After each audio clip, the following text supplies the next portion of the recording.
Bonjour à toutes et à tous, on se retrouve aujourd'hui en matinale pour vous parler de l'actualité des infos ludiques avec Pénélope. Bonjour Pénélope.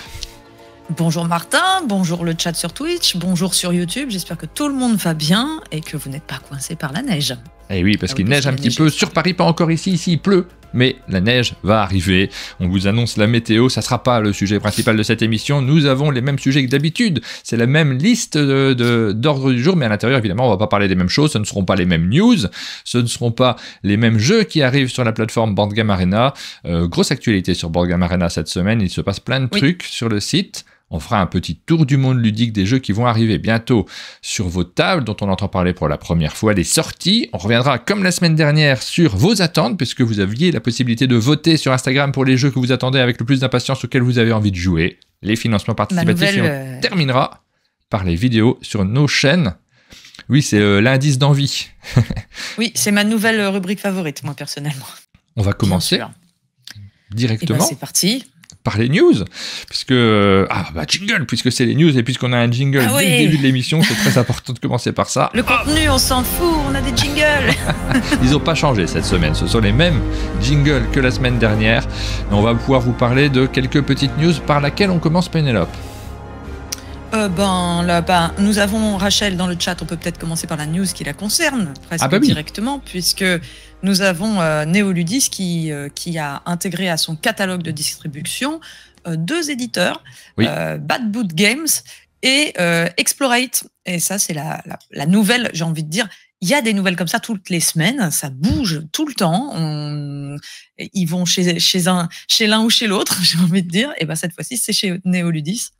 Et Explorate, alors c'est l'éditeur de jeux de fédération, de free-to-play, de Awimbawe, voilà. Et de l'autre côté, Bad Boom Games, qui est des jeux plus petits, il me semble, plus légers, si je dis pas de bêtises, dont un Flip Town, d'ailleurs, qui est chez Bad Boom Games, qui est sorti il y a pas longtemps, que j'avais trouvé très très bien. Oui, je l'ai beaucoup vu sur les tables de jeu, j'y ai pas joué moi, celui-ci, je l'ai pas vu passer, mais je l'ai souvent vu mentionné. Voilà, c'est la première petite news, donc ça change pas grand-chose pour vous qui jouez à ces jeux de société-là, puisque vous allez les trouver de toute façon en boutique. On passe d'un gros distributeur à un autre gros distributeur pour certains d'entre eux, donc de toute façon, les jeux sont toujours largement distribués, donc disponibles. On enchaîne avec une petite news sur... Oui. Juste avant de passer à l'autre news, tu vois, je rebondis sur une des phrases qui est dite dans le chat, qui est « La différence est floue entre tout ça ». Et je pense que c'est vrai que les gens ne perçoivent pas toujours la différence entre édition et distribution. C'est vraiment la partie création du jeu, développement du jeu, et de l'autre côté, le fait d'être distribué dans les magasins, d'avoir une diffusion jusqu'à vous, en fait. Oui, c'est pas que emmener les jeux en boutique, évidemment, la distribution, ça va au-delà, il y a tout un aspect marché qui est très important également, et communication aussi, mais le côté distribution, effectivement, c'est pas directement la création des jeux, ça sera plutôt leur accès en boutique, le fait que vous les connaissiez également. On enchaîne avec un petit prix ludique qui se crée autour du festival Rennes en jeu, c'est le prix Lizzy Magic. Oui, tout à fait. Généralement, on récompense les jeux pour leur qualité mécanique. Et là, c'est pas vraiment le cas. Il y a un regard politique sur les jeux de société. En réalité, ce qu'ils apportent, les sujets dont ils traitent, et les deux jeux qui sont récompensés, le prix Lizzy Magic, donc qui est récompensé par ce festival, Rennes en jeu, reviennent à Atiwa, un jeu du Rosenberg qui est édité par Regarde, je l'ai mis juste derrière moi pour l'occasion. Voilà. Et le jeu Kaori, donc pas forcément pour leur mécanique. D'ailleurs, entre nous, je suis pas un très très grand fan d'Atiwa notamment. C'est pas vraiment pour les mécaniques, c'est plutôt pour le thème. Donc, on va parler d'écologie, dans les deux cas d'ailleurs. Oui, dans les deux cas. Oui, exactement. On va parler d'écologie. Kaori, c'est un jeu qui est signé par Charlec, qui est édité par Débâcle le jeu. Et c'est l'occasion de montrer le jeu de société sous un autre angle. On enchaîne avec le retour sur la Game Jam de Greux Games. Là, c'est un événement qui a eu lieu notamment en live sur la chaîne de Greux Games. Il s'est passé un événement assez festif, assez original, dans lequel des auteurs se sont réunis autour de la table pour essayer d'inventer un jeu en direct. Vous pouviez regarder ça, je crois que ça a duré 2-3 jours, même si je me souviens bien. Oui, c'est ça, 3 jours, 4 auteurs, 2 illustratrices, 1 éditeur. Greux Games. Dans les auteurs, on retrouve la team Kaedama, qui aime bien participer à ce genre d'exercice et qui va souvent qui avait fait un événement il n'y a pas si longtemps sur la création de jeux aussi, une game jam avec beaucoup de monde. C'est toujours très chouette comme processus, ça participe vraiment à la création. Et là, ils ont joué, donc ils ont créé un jeu, enfin, il y a 2 illustratrices qui étaient là aussi, ils ont créé un jeu, c'est Golden Crash, et donc il y a eu un petit documentaire, c'est surtout pour dire ça en fait, il y a eu un documentaire qui a été réalisé sur ces 3 jours de création, et le teaser vient de sortir, donc si ça vous intéresse, je pense que c'est assez rigolo à regarder, et c'est pour vous dire d'aller jeter un œil. Dernière petite news, tu as vu passer un appel au prototype. En fait, j'ai repéré ça en faisant mon tour des nouveautés autour du monde, des sorties, etc. Je fais un peu le tour de plein d'éditeurs. Et d'un coup, je suis tombée sur quelque chose que je trouve assez peu banal, c'est-à-dire un éditeur qui met sur sa page Facebook un appel à soumettre leur prototype à l'éditeur. C'est assez peu banal parce que j'ai pas l'impression d'habitude qu'ils aient besoin de le faire, puisque la plupart des gens vont spontanément présenter leur jeu. Et là, c'est quand même un éditeur qui a fait Clans of Caledonia. On voit, il y a des assez gros jeux, des belles éditions.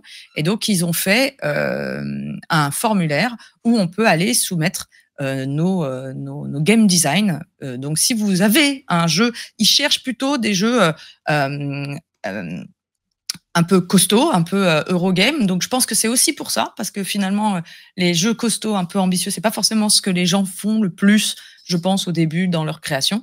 Et c'est peut-être pour aller à la rencontre de nouveaux auteurs ou de pépites. Donc, si jamais vous avez un jeu expert dans vos tiroirs, n'hésitez pas à aller voir Karma Games.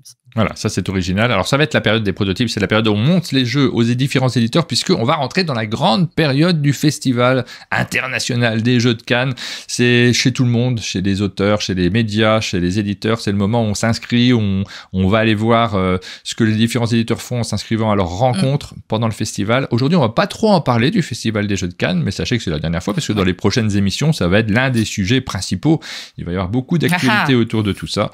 D'ailleurs, le jury se réunit ce week-end pour choisir la liste des jeux, et même les vainqueurs, hein, ça va être décidé ce week-end. Je crois que la conférence de presse qui va les dévoiler, c'est le 29, c'est ça? C'est le 29 janvier, c'est aussi tard que ça? Oui.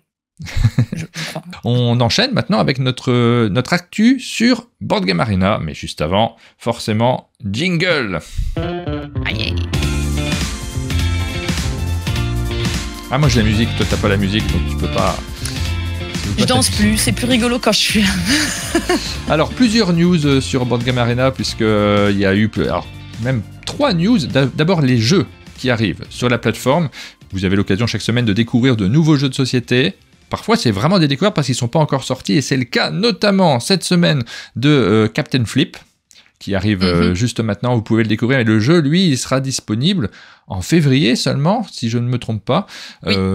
Donc, première fois qu'on peut y jouer, c'est sur la plateforme Board Game Arena. Vous allez pouvoir vous mesurer à des joueurs du monde entier autour de ce jeu de Paolo Mori. Et pas que Paolo Mori, mais là, il faut que j'arrive à plisser les yeux pour lire le nom de l'auteur, qui est juste... Ouais. Renko, je vous laisse lire. Conzadori. j'ai pas Remo Conzadori, je crois. Exactement. Mais je lis au travers de... Voilà. Premier jeu. Sorti le 9 février. Exactement. Oui, le premier jeu de Playpunk, qui est une maison d'édition qui arrive toute fraîche et avec à sa tête Antoine Boza et Thomas Provost. Ce sont des noms qui ne nous sont pas inconnus. Voilà, c'est difficile cette fois. On vous reparle de ce jeu très rapidement parce qu'on a fait une vidéo sur la chaîne qui va arriver très vite. On l'avait prévu avec pour fin février, mais là je vais vite me mettre au montage parce que l'éditeur m'a dit finalement on la veut plus tôt cette vidéo, donc je vais vite vous la diffuser. Deuxième jeu qui arrive sur la plateforme Board Game Arena, c'est Ancient Knowledge. Vous connaissez bien, c'est le jeu qui a remporté le Sablier d'Or. Il est disponible sur la plateforme, vous allez pouvoir y jouer également, le découvrir. Et puis, il y a un événement autour sur Board Game Arena, c'est les BGA Awards 2024. On va voir tes votes. Bah oui, très bien, je vais les montrer, même je peux me connecter à la plateforme, je n'ai pas préparé, mais je vais le faire en direct. Moi, je vais voter en direct. Je vais faire mes votes de mon côté. Pardon. Donc, je me connecte à la plateforme Board Game Arena. On va regarder. Je dois être déjà connecté ici, donc on va voir mes votes, mais c'est très bien. C'est rigolo. Oui, et je suis très content parce que... Alors, c'est original. C'est très original. Ils ont des catégories un peu amusantes autour du jeu. Il y a tellement de prix actuellement que tous ces prix qui se rajoutent, des fois on se dit bon, il y en a trop, il y a trop de choses, et en même temps c'est toujours rigolo de voter. Donc vous avez une première catégorie pour sélectionner le jeu. Alors c'est quoi cette catégorie? Le meilleur jeu grand public. Grand public. Moi j'ai voté pour Faroé, mais il y a du monde. Hein. Il y a beaucoup de très bons jeux dans cette catégorie-là. J'ai pas joué à My City, j'aime beaucoup My City, mais j'ai pas joué sur Board Game Arena. Il y a Acropolis qui est présent, évidemment, le genre de jeu qu'on peut jouer et qui est très agréable à jouer sur la plateforme. Knar, Canvas, Biomos, Nova Luna, Spots, Les Aventuriers du Rail Europe. J'ai choisi Faroé. Après, on a une catégorie sur les jeux classiques, donc des jeux plus anciens, peut-être, qui sont arrivés sur la plateforme. Moi, j'ai choisi Planet Unknown parce qu'actuellement, je ne joue que à Planet Unknown sur Board Game Arena. Je suis très cyclique, moi. Je joue à un jeu en boucle, en général. Moi, je choisis Hit, qui était que j'aimerais voir récompensé quelque part. Ben oui, mais pas du tout sur Board Game Arena en ce qui me concerne. Moi, Hit, c'est un jeu sur table pour moi. J'ai vraiment pas du tout envie d'y jouer sur Board Game Arena. Bon, voilà, il y en a d'autres de disponibles. Vous pouvez voter sur un jeu hardcore. Donc j'ai pris Ark Nova. Je me suis dit Ark Nova, c'est un classique. Il y a peu de risques. Puis je crois qu'il marche assez bien sur Board Game Arena aussi. Ah, il y avait Humanity aussi. J'aurais pu partir là-dessus. Vous pouvez voter pour un jeu qui se joue à 2 uniquement. J'ai choisi Dracula versus Van Helsing en ce qui me concerne, mais vous voyez que vous avez l'embarras du choix, il y en a pas mal d'autres. Là, pour moi, c'est vraiment celui que je préfère sans hésitation. Hein, de ce que je vois parmi les autres, c'est celui auquel j'ai le plus envie de jouer. Alors après, c'est aussi un jeu que je préfère sur table, pour être honnête. Oui. Et la dernière catégorie qui m'a fait plaisir, qu'on ne préfère pas. Oui, voilà. Je me suis dit, j'en ai même fait une story. Ah bah d'habitude, Applejack, j'adore parce que c'est le jeu auquel j'ai le plus joué l'année dernière sur table. C'est le jeu auquel j'ai le plus joué sur table et c'est le jeu auquel j'ai le plus joué sur Board Game Arena également. J'y ai joué en boucle. Mais par contre, objectivement, je vois plein de défauts à ce jeu. Je vois bien en quoi c'est pas du tout un jeu qui sera dans les sélections. Il sera pas à la sélection de l'As d'Or, ça on peut déjà le dire par avance parce qu'il est bourré de défauts. Et déjà, le premier, c'est qu'il est pas très bien distribué et on le trouve pas facilement. En réalité, je sais pas s'il est encore dispo là en boutique. Mais je l'aime beaucoup. J'aime beaucoup la mécanique centrale du jeu. Et là, il y a une catégorie jeu de forêt. Qu'est-ce qui s'est passé? On n'en sait rien. Pourquoi il y a une catégorie jeu de forêt? On ne sait pas. En tout cas, du coup, je pouvais voter pour Applejack en ayant l'impression de ne pas tricher dans mon vote. Parce que là, objectivement, mais moi, je trouve que c'est mieux. Pardon, excuse-moi, mais moi, je trouve que c'est la meilleure des catégories justement pour exactement ce que tu viens de dire. C'est-à-dire que on voit sans arrêt des prix partout. Je ne dis pas que moi-même, je suis concernée, mais c'est toujours un peu les mêmes jeux qu'on voit et c'est toujours les mêmes thèmes publics, experts, etc. Moi, j'aurais voulu presque que Board Game Arena ne fasse que des catégories rigolotes pour qu'on voit un peu d'autres jeux et que d'autres jeux puissent avoir la chance de gagner. Et ben, j'adore cette catégorie jeux de forêt, moi, personnellement. Et j'aurais adoré avoir la catégorie tout seul dans son coin, la catégorie, etc., pour un peu nous montrer d'autres jeux qu'on voit moins souvent. Voilà, donc c'était notre petite rubrique sur Board Game Arena. Je rappelle que c'est notre sponsor Board Game Arena. Alors, ils n'ont pas sponsorisé une rubrique aussi longue. Là, c'est juste que c'est de l'actualité s'y prêter et que ça nous fait plaisir. C'est un sponsor naturel, c'est-à-dire que naturellement, on en parle avec plaisir. Mais par contre, ils nous soutiennent. Donc, un grand merci à eux de nous soutenir. Je crois me souvenir que dans le sponsoring qu'on avait négocié avec Board Game Arena il y a maintenant peut-être 2-3 ans, c'était 20 secondes, la séquence de sponsoring. Mais on en fait plus parce que c'est de l'actualité et que ça nous intéresse tout simplement. Je changerai la musique, on va pas faire la cucaracha toute l'année. Ça, évidemment. Non. C'est encore. Puis on peut avoir de bonnes idées, hein. Après, c'est que des musiques libres de droit. Je peux pas me permettre de mettre des musiques payantes. Alors si, on les paye, on a une licence, mais c'est parmi le catalogue de cette licence.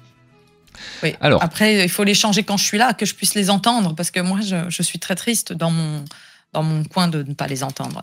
Alors, on y va. De temps en temps. On fait le tour du monde, en commençant comme d'habitude par la France et les annonces de jeux qui vont venir bientôt, plus tard, dans le courant de l'année, on ne sait pas. Les premières news, c'est Pixie Game qui ne s'arrête plus, c'est-à-dire qu'ils annoncent signature sur signature cette année et ils ont annoncé 3 jeux, 4 plus exactement, puisqu'ils vont faire la deuxième version des Pillards de la mer du Nord, je crois qu'ils vont ils vont la localiser, mais comme c'était bon, j'ai pas trouvé de visuel, enfin de communication officielle, donc j'attends un peu là-dessus. Nous avons une officialisation officielle de Frostpunk. Frostpunk, c'est un gros jeu de Adam Kwapinski. Adam Kwapinski, c'est un auteur qu'on connaît pour que des gros jeux du type Nemesis, Lord of Hellas et Nemesis Lockdown. Enfin, c'est vraiment c'est du costaud et c'est un jeu solo coop où nous retrouvons le thème du. Alors l'incruste d'image n'est pas très bien cadrée, on voit pas la date. Oui, c'est ce que je suis en train de regarder pendant que tu parles. Tu vois, je suis en train de régler mon truc. Voilà. Pardon. Et donc qui reprend donc le thème du jeu vidéo, c'est une adaptation du jeu vidéo Frostpunk qui était exactement la même chose en fait que ce que le jeu de société va être. C'est vraiment un portage assez fidèle où on va avoir dans le jeu vidéo, on est dans un monde après il y a eu des catastrophes multiples, ère glaciaire généralisée, le monde est sous la glace, on se gèle et l'enjeu numéro 1 c'est devenu de se chauffer et de ne pas mourir de froid. Et donc, des sociétés se développent tout autour de grosses cheminées qui procurent de la chaleur, on va dire, et avec des choix un peu cruciaux, un peu difficiles. Dans ce jeu, c'est connu, c'est-à-dire que est-ce qu'il faut mettre les enfants au travail ou non ? Parce que, en fait, ils utilisent de la chaleur, mais voilà, c'est toutes les questions, on va dire, de survie sont abordé dans un axe assez dramatique. Et en fait, le jeu de société reprend cette idée et on va développer une cité, on va gérer sa politique, son économie. Et moi, j'ai très, très envie d'essayer. Alors, les deux jeux suivants, vous les avez peut-être vus récemment parce qu'ils ont été nommés tous les deux au Diamant d'Or pour la prochaine édition. Ça, j'avais pas retenu la liste du Diamant d'Or, mais effectivement, celui-ci, c'est un jeu grec qui nous vient de Grèce, qui est signé par Gustav Sundström. Je suis pas sûr que ça sonne pas très grec comme nom. Avec Gerasimos Mekerides et Tan Osim aux illustrations. Hein? Non, mais j'écoute les sonorités des noms pour voir d'où ils viennent. C'est ça. Ça sonne grec, oui. C'est pour 1 à 4 joueurs, des parties de 90-120 minutes à partir de 12 ans. Et on est sur du jeu expert, on est dans l'espace. Alors, c'est ce genre de thème où j'ai beau relire 10 fois la phrase, je n'arrive toujours pas à comprendre exactement ce que c'est. Mais en gros, si j'ai bien compris, on n'est plus sur la Terre. Enfin, la Terre n'est plus le centre de l'intérêt depuis longtemps. Maintenant, on s'est installé sur des lunes et des satellites. Le jeu a l'air relativement pas trop complexe, c'est du 3,26/5 sur BGG, c'est pas trop complexe, assez clair au niveau du plateau, je trouve qu'on n'est pas submergé d'informations. Et puis on va choisir des cartes pour agrandir notre société devant nous, l'améliorer, la construire. Et ce qui est intéressant, c'est que ces cartes, soit on construira des nouveaux bâtiments, soit on les glissera sous ces bâtiments, c'est-à-dire que les cartes se glisseront sous les autres pour être améliorées. Voilà, je ne vais pas rentrer dans plus de détails, mais il y a plein de petites choses mécaniques qui m'intéressent dans celui-ci et je garde l'œil dessus. Troisième jeu, Arborea, qui sera 2024. On a pour l'instant comme date. On a un tableau si vous allez sur le site de Pixie, vous allez avoir la possibilité de voir des dates plus précises. Par exemple, Frostpunk, c'est plutôt le début pour l'instant. Ça peut bouger parce qu'ils ont annoncé 3e, 4e trimestre, mais c'est plutôt le début du 3e dans ce qui est annoncé pour le moment. Ouais. Mais ça peut évoluer et vous pourrez suivre ces évolutions sur leur site. Alors, encore un jeu nommé au Diamant d'Or et un jeu où j'allais moi complètement reculons. Ça fait une année ou deux que je le vois à Essen et que j'y vais pas parce que son plateau me faisait penser un peu trop à Bitoku au niveau des couleurs. Oui. Il y a de la couleur là. Vous pouvez régler. Et que je me disais, non, ça j'en ai assez. Pour cet éditeur qui fait parfois des choses très très bien, toujours très qualitatives au niveau du matériel, mais parfois tout n'est pas bon dans les jeux. Et pour l'auteur, il a fait Barcelona, auquel j'ai pas super accroché, on va dire. Et donc, j'étais là, genre, oui, bon. Et je l'ai vu nommé au Diamant d'Or. J'ai fait, bon, on va quand même regarder. En général, ça passe quand même toute une batterie de joueurs qui le testent. Et j'ai regardé les mécaniques. En fait, ça n'a pas l'air si compliqué que ça non plus. C'est complexe, mais c'est pas aussi incompréhensible que Bitoku. Et il y a vraiment une mécanique originale, c'est-à-dire que vous voyez, il y a 4 emplacements, on dirait des lignes. Je ne sais pas si vous les distinguez au milieu de la masse de couleurs du plateau, mais il y a des lignes sur lesquelles vous allez placer vos meeples. Et en fait, ce sont des petits plateaux qui coulissent qui glisse vers la gauche et en fait vous allez soit au choix poser un meeple, soit avancer ce petit plateau. En gros, hein, je crois que c'est ça, mais je me suis pas renseigné plus que ça. Et il y a un peu de stop ou encore finalement, c'est-à-dire que est-ce que je descends tout de suite de ce petit plateau et vous voyez, il y a plein de chemins. Pour emprunter un chemin qui va me rapporter des ressources, qui va m'emmener à remplir des contrats, etc. Ou est-ce que je reste encore sur ce petit plateau qui coulisse et qui m'emmène vers des chemins plus intéressants? Voilà. Donc, il y aura une grosse notion de timing. Et puis, il y a ces plateaux qu'on voit sur les côtés devant les joueurs avec des cartes. Ça, c'est la manière dont on va scorer. Donc, il y a des choses très originales qu'on voit dans peu de jeux. Ça donne envie d'aller voir. Arborea, ça sera chez Pixie. Désolé, j'ai été un petit peu longue. Je vais essayer de faire plus rapide. Sur Pixie, c'est 3 gros jeux.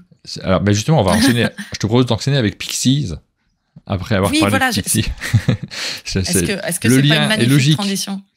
C'est un jeu donc qui va. On a parlé la semaine dernière de Aube, qui est la suite de Lueur chez Bombix. On vous reparle de Bombix puisque c'est l'éditeur. Et là, presque vous allez juste à cette couverture, même s'il n'y a pas le logo, deviner qu'il y avait peut-être du Bombix derrière, puisque c'est un éditeur qui travaille énormément ses illustrations, qui met toujours un soin particulier, non seulement à les travailler, mais à chercher de l'originalité également dans les illustrations, ce qui n'est pas forcément commun, puisqu'il y a plein d'éditeurs qui font un peu la même chose que ce qu'ils ont vu ailleurs, qui vont même voir des illustrateurs en demandant j'ai bien aimé ce jeu-là, est-ce que tu pourrais me faire à peu près la même chose pour mon jeu, parce que ça marche. Là, non. Vous avez de nouveau des photos. Je dis de nouveau parce qu'on pense évidemment à Sea Salt and Pepper, dans lequel il y avait des origamis prises en photo. Les origamis, ouais. Et là, cette fois-ci, avec des petits personnages incroyablement mignons. Je vous montre quelques aperçus de ce jeu. Ah, cette couverture, elle est à tomber. Mais les cartes aussi. Regarde ces cartes. Ouais, c'est magnifique. C'est le travail de Sylvain Trabu. Et en fait, voilà, c'est de la petite, on voit, hein, c'est de la petite sculpture on reconnaît des noisettes, on reconnaît c'est tous des éléments naturels. C'est incroyablement chou. Enfin, je deviens cette personne qui dit chou, mais c'est vrai que c'est vraiment. Oh mon Dieu, t'as plus tes mots ce matin, vraiment, là. Ouais, voilà. On en est là. Non, mais c'est vraiment trop, trop, trop mignon. Et puis, c'est du vrai travail. Là, on sent qu'il y a un soin apporté à ce qui est la part de l'illustration, du graphisme, de ce qui... Chez Bombix, c'est complètement central, en fait. Hein, c'est pas du tout anecdotique et je trouve ça formidable. Moi, personnellement, ce genre d'innovation, ça marque, ça reste dans les esprits. On se souviendra toujours de ces origamis de Sea Salt and Pepper. C'est quelque chose qu'on retient. Et je pense que ce genre de démarche participe à faire durer le jeu dans le temps. Solstice, c'est un jeu qui paraît cette fois-ci chez Lumberjack. Alors on a quelques visuels pour l'instant, ils n'ont pas commencé la communication officielle, mais on voit les visuels à droite à gauche, et notamment si on en parle, c'est parce que toi tu as vu sur le Facebook de Bruno Catala cette image qu'il mettait en avant plus particulièrement, il est en train de travailler dessus. C'est vrai que c'est une image qui donne envie parce qu'on voit un petit côté géographique, un petit côté puzzle également, on n'en sait pas beaucoup plus sur le jeu. On aura l'occasion nous de les recevoir fin janvier au chalet, donc on en saura plus à ce moment-là, mais j'ai vraiment hâte de découvrir l'un des deux petits jeux de poche qui vont sortir chez Lumberjack en ce début d'année. Il y en a deux. La date, vous voyez que j'ai mis mars-avril. Pour l'instant, Solstice était annoncé en mars et le jeu suivant, Chat de poche, était annoncé en avril, mais j'ai eu l'éditeur au téléphone qui m'a dit qu'il n'était pas certain que ce serait cet ordre-là finalement, qu'il y avait plutôt du retard sur Solstice et que l'autre était déjà disponible, qu'il l'aurait plus tôt. Donc peut-être ça sera d'abord Chat de poche, après Solstice, vous en fichez. Sachez simplement que celui-ci, on vous le présente aujourd'hui. Ça va arriver rapidement dans vos boutiques.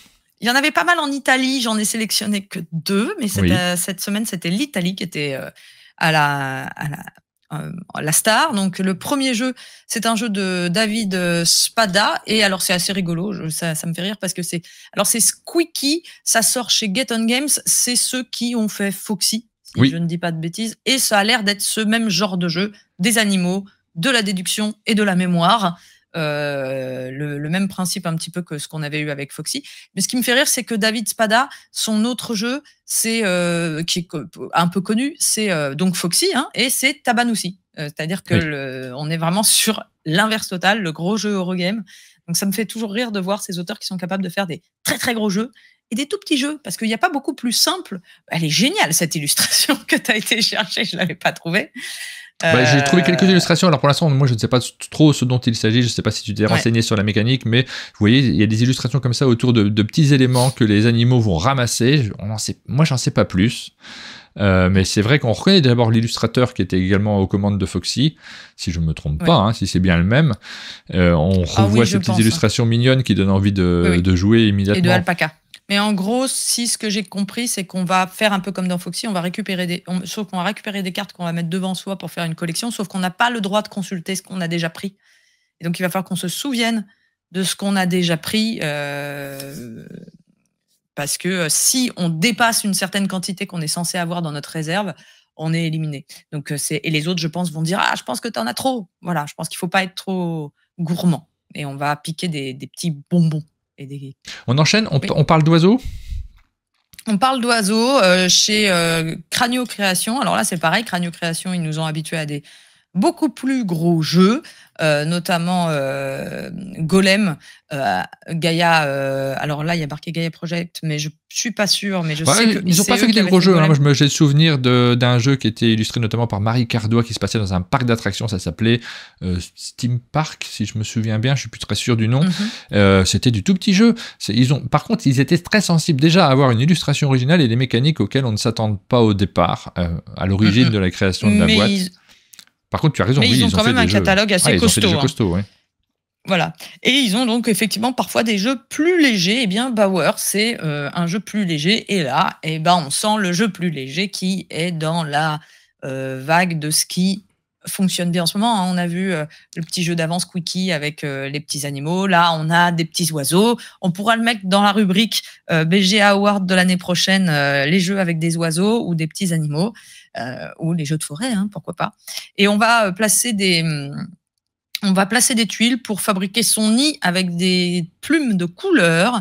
Et j'ai l'impression qu'il y a une partie qui est cachée à son adversaire. Et on ne verra pas tout, on ne saura pas tout de ce que fait l'adversaire. C'est un jeu de déduction. Mais voilà, on en sait très peu pour l'instant. Mais c'est assez joli. Le matériel, le petit plateau joueur a l'air original. Oui, c'est rigolo. Voilà. C'est vrai. Tu as repéré un jeu qui a droit maintenant à une nouvelle édition. Alors c'était un... Oui. Est-ce que c'est un classique? Je ne sais pas, parce que moi, j'ai jamais joué à la C'est pas forcément... Voilà, je ne sais pas si on peut appeler ça un classique, mais c'est un jeu qui a 24 ans maintenant, puisqu'il est sorti en 2000. Donc c'est vraiment une réédition qui vient de loin. Donc ça, c'est la version... La vieille boîte, ça. La vieille boîte. C'est là, on est en Corée, hein, puisque c'est Korea Board Game qui fait cette réédition. C'est illustré, la nouvelle version, à première vue, si c'est les bonnes infos, par Lucas Sigmund, et l'auteur, c'est toujours le même, hein, puisque c'est une réédition de Gerd Fenchel, mais parfois il y a des modifications. Alors on préfère bien sûr la nouvelle illustration, qui est beaucoup plus jolie. Ah bah c'est sûr qu'elle était sombre la précédente. Oui. Et Lucas Sigmund, normalement, c'est un illustrateur que t'aimes bien parce que c'est l'illustrateur de ton jeu favori. Il faut pas en faire trop. Hein, je suis pas du style à rabâcher un jeu en boucle en plus. Applejack, j'ai bien aimé, effectivement, mais bon. Ouais, c'est lui. Hein, oui, c'est lui, mais il a fait pas mal d'autres trucs. Il a fait Plateau Numbo qui va sortir prochainement. Oui, mais moi j'aime beaucoup cet illustrateur. Il a fait Discordia, il a fait Edge of Innovation plus récemment, il a fait Alerto, il en a fait pas mal, et moi j'aime bien son style qui est assez doux, assez classique, mais vraiment, vraiment très agréable à regarder. Et donc le jeu, moi j'aime bien l'idée du jeu. Je suis contente j'espère que je pourrai jouer à ce jeu peut-être à Essen, mais en gros c'est très Eurogame. Hein, on a un grand plateau, on va mettre nos villes dessus, et sur chaque ville il y a des habitants, des petits cubes, et en fait on va essayer de rendre notre ville la plus attractive pour que les habitants des villes d'à côté, des villes de nos adversaires, viennent vivre chez nous. Donc ça, je trouvais ça assez marrant. Donc il va y avoir du déplacement de cubes, on va avoir nos tuiles qui vont s'agrandir, nos villes qui vont s'agrandir, qu'on va améliorer. Et donc c'est de la construction de territoire. Et après on va avoir de l'influence de la majorité, mais surtout on va voir ce flux de population qui va se déplacer d'une ville à l'autre, et on va piquer des habitants aux villes voisines en disant non, mais ils sont quand même beaucoup mieux installés chez moi. On enchaîne avec Kiet House. Chez Mandou Games. Chez Mandou Games, exactement. Alors, qui nous propose des jeux qui sont assez chouettes ces derniers temps. Il y a eu une montée en puissance ces dernières années de Mandou Games. Ces dernières années, parce que ça fait un petit moment maintenant qu'on a de très chouettes jeux comme Jekyll versus Hyde, comme Dracula versus Van Helsing, notamment, ou Veil of Valeria, je crois que c'est Mandou Games également. Donc, Veil of Eternity. Eternity, pardon. Eux aussi. Je mélange les non, c'est Veil of Valeria de Alerto. Non, je rigole. Mais oui, Quiet House, c'est un jeu de Emanuele Briano. C'est mieux dit que moi. Je ne savais plus comment prononcer le titre. Merci pour la correction. Merveilleusement illustré par Marion Aupier. J'aime beaucoup cette couverture aussi. Ah, c'est très joli. Ça attire l'œil. Le matériel en plus, ça a l'air hyper ludique. Et oui, alors là, on est sur un tout petit jeu coopératif, je suis désolée de te décevoir, pour 2 à 4 joueurs, des parties de 10-30 minutes à partir de 8 ans. Donc, on est sur un jeu plutôt famille, mais enfant, on va dire. Hein. Et alors, c'est ce genre de jeu où vous avez tous un objectif.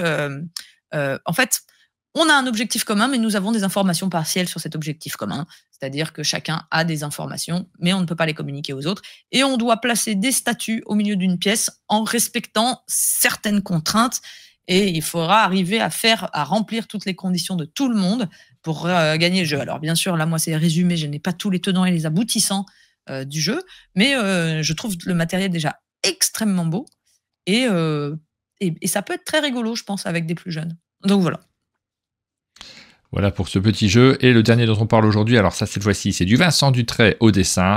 C'est une bouteille de vin sur la couverture du jeu. Ça a l'air très très bien du coup. Alors, je vais pas mentir, c'est un peu parce que Vincent Dutrait est sur la couverture que je me suis intéressée au jeu, parce que toujours quand il fait une couverture, on a l'impression que waouh, il faut absolument se renseigner sur ce jeu, il faut absolument voir. Bon, les jeux ne sont pas toujours bons derrière, mais c'est toujours assez. C'est vraiment un illustrateur qui fait toujours regarder les boîtes, on va dire. Ah bah et c'est une petite hyper boîte. Élégant cette couverture, je la trouve très chouette. Ouais, c'est une petite boîte, c'est pour 1 à 8 joueurs et j'ai l'impression que ça me fait penser à un autre jeu que j'avais, alors j'ai plus le nom, mais c'était un jeu allemand qui s'appelait aussi Cellier de vin, mais en allemand, et j'ai l'impression que c'est un peu le même genre. On va faire de l'enchère, donc on voit le petit marteau sur la couverture, hein. Il y aura des enchères pour récupérer du vin qu'on va mettre dans nos caves personnelles. C'est des cartes et ça va être des lignes de cartes qu'on va mettre dans l'ordre de comment elles doivent vieillir au mieux et pour respecter aussi des commandes de clients qui voudront avoir certains vins, etc. Donc je pense qu'il y a toute une histoire de timing et d'enchères dans un même petit jeu de cartes. Pourquoi pas, ça s'essaye, c'est chez 25th Century Game et c'est de Andrew Styles. Et moi, je cite le commentaire de Janvier TV. Merci beaucoup pour ce commentaire magnifique. Encore un jeu où Marie Giordana va vouloir prendre les rouges. Bien joué, bien joué. Très bien. Très joli commentaire. Voilà pour les jeux qu'on a repérés. Si j'en ai pas oublié, tu me dis, hein, sinon. Non, c'est bon. Yay. Petit jingle entraînant. Sur lequel je n'entends rien. Je suis malheureuse. J'adore cette multiplication des dés. Alors tu sais que j'ai envie de mettre des jingles dans les autres émissions aussi, hein, parce que j'ai pas pensé, mais jusqu'à présent, on a plein de rubriques qui sont assez récurrentes dans nos autres émissions, et on n'a pas de jingle spécifique. Ça serait peut-être pas idiot. Jingle. Et on commence donc par le premier. Il s'agit de Buddies, donc petit jeu coopératif qui arrive qui est distribué par Néoludis. À chaque fois, vous aviez la possibilité de nous dire si vous attendez ces jeux avec impatience ou pas, si vous êtes curieux de le découvrir juste à partir de ce que vous avez entendu de ces jeux, de la communication d'avant. Donc c'est pas un indice de qualité des jeux, c'est pas du tout le cas. C'est en y jouant qu'on le découvre. Mais vous aviez une attente. En général, c'est logique, hein. Tout le monde ne va pas jouer à chacun de ces jeux. Pour certains, vous allez regarder le prix des jeux. Ici, c'est 20 € pour cette petite boîte-là. Pour d'autres, simplement votre envie en voyant le matériel. Pour d'autres encore, vous en avez entendu parler.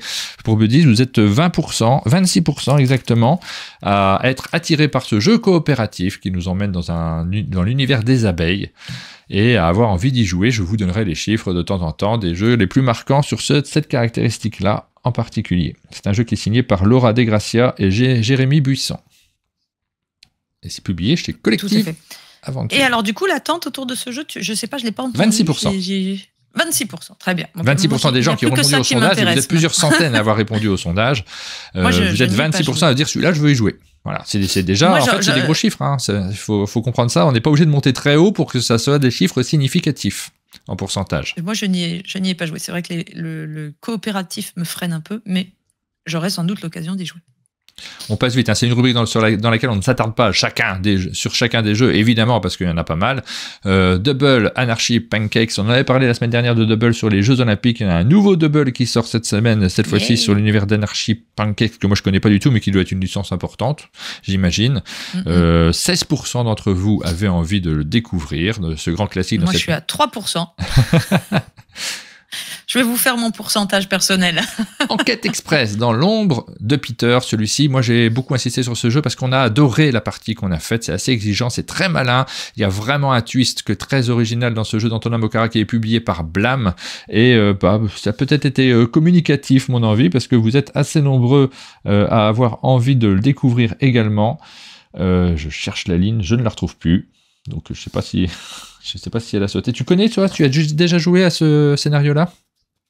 Non, pas celui-là. Je connais bien Enquête Express, mais j'ai pas joué à Dans l'ombre de Peter.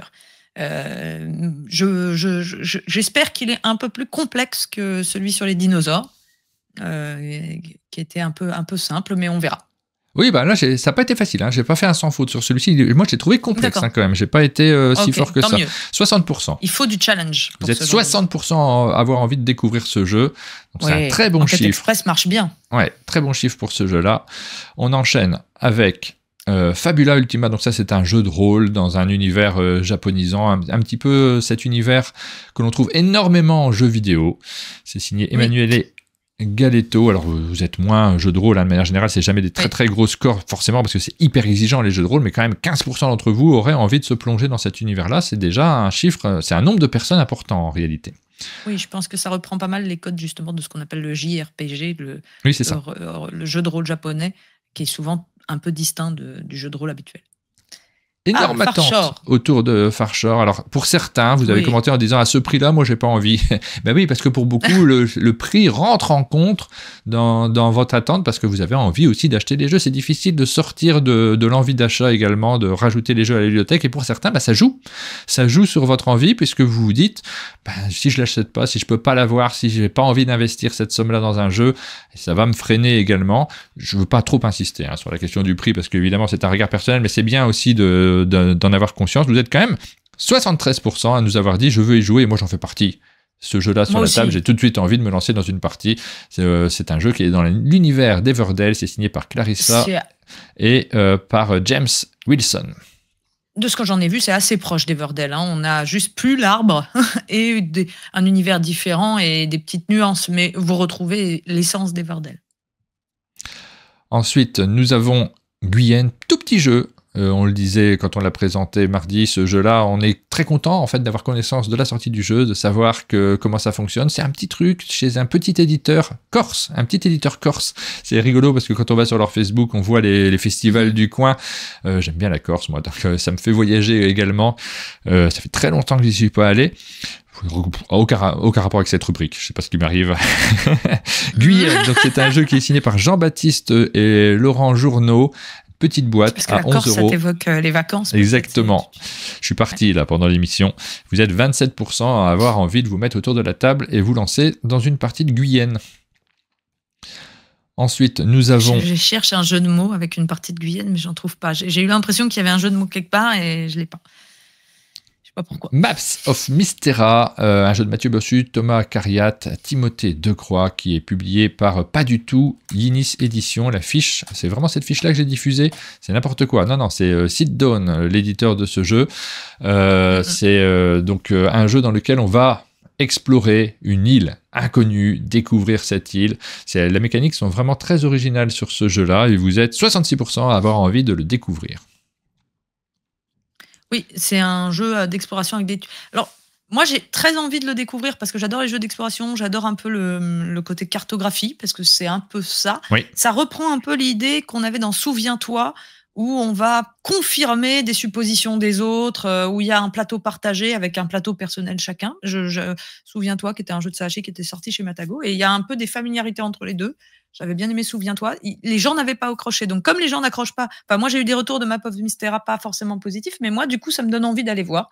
Donc, je vous invite à essayer le jeu. J'ai trouvé très bien ce jeu, vraiment. Et les retours pas positifs, en fait, il faut les commenter en réalité parce qu'il y a un aspect dans ce jeu-là. On fait un tout petit peu plus long sur ce jeu-là, du coup, puisqu'on commence à parler de la mécanique. Il y a un aspect particulier sur ce jeu. On va effectivement cartographier une zone en la regardant. Puis quand vous avez fini votre tour, si jamais vous avez vu qu'il y avait une montagne, vous mettez la tuile avec la montagne dans le brouillard parce que ça n'a pas été confirmé. Et un autre joueur ou vous-même plus tard lors d'un tour ultérieur, vous pourrez dire si, c'est vrai, il y a vraiment une montagne, et dans ce cas-là, on valide définitivement le fait qu'il y a une montagne à cet emplacement, ou alors on invalide la première observation d'un joueur en disant non, c'était plutôt une plage. Voilà pour la mécanique centrale, et vous avez compris à cette description que vous ne choisissez pas tout seul, vous ne maîtrisez pas ce qui se passe. C'est un jeu dans lequel il y a une forme de négociation, il y a une forme d'analyse, il y a une énergie qui se crée autour de la table, et ça, c'est une caractéristique qui déplaît à beaucoup de joueurs. Mais c'est une caractéristique de base. On peut pas dire que c'est une mauvaise caractéristique. Ça fait partie. C'est comme si on n'aimait pas les jeux de cartes et qu'on critique les jeux parce qu'il y a des cartes dedans. Ça ne convient pas à tout le monde. Et évidemment, moi, j'aime pas toujours ça. C'est pas quelque chose que j'adore. J'aime bien contrôler complètement ce que je fais. Donc, il y a plein de joueurs qui vont pas se reconnaître là-dedans. Et c'est ça qui peut générer des retours qui sont forcément critiques par rapport à la mécanique centrale du jeu. C'est un peu le même genre de discussion autour des jeux coopératifs. Quand on n'aime pas les coopératifs, c'est difficile de dire les jeux sont mauvais parce qu'ils sont coopératifs. Non, simplement, ça ne nous correspond pas. Ok. Ensuite, nous avons MLEM, M-L-E-M Space Agency, le fameux jeu dans l'espace signé par, je te laisse le dire, Rainer Knizia. Nous avons notre jeu Rainer Knizia de la semaine. Oh, il y en a plusieurs cette semaine.